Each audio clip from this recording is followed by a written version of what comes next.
Huwag mong gawin ang 10 bagay na ginagawa ng mga taong walang katalinuhan kung gusto mong magkaroon ng lakas, kalinawan, at respeto sa sarili. 1. Huwag mong ibigay ng libre ang iyong trabaho. May halaga ang iyong oras at talento, tretuhin mo ito ng may respeto. 2. Huwag magbigay ng payo kung hindi naman hinihingi. Ang mga opinyong hindi hiniling ay bihirang pahalagahan at madalas pang kinaiinisan. 3. Huwag magsalita tungkol sa bagay na hindi mo alam.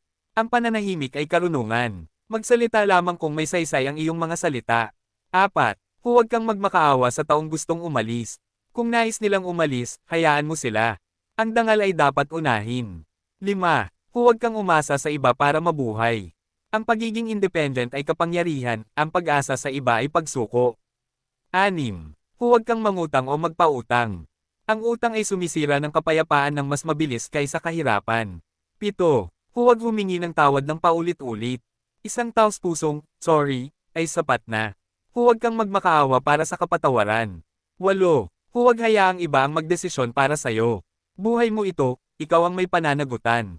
Hawakan mo ang manibela. 9. Huwag gumastos ng perang wala ka. Ang pagpapa-impress sa iba ay magastos at walang saysay. 10. Huwag gumawa ng bagay para lang makisabay. Hindi ka ipinanganak para makihalo, ipinanganak kang maging kakaiba.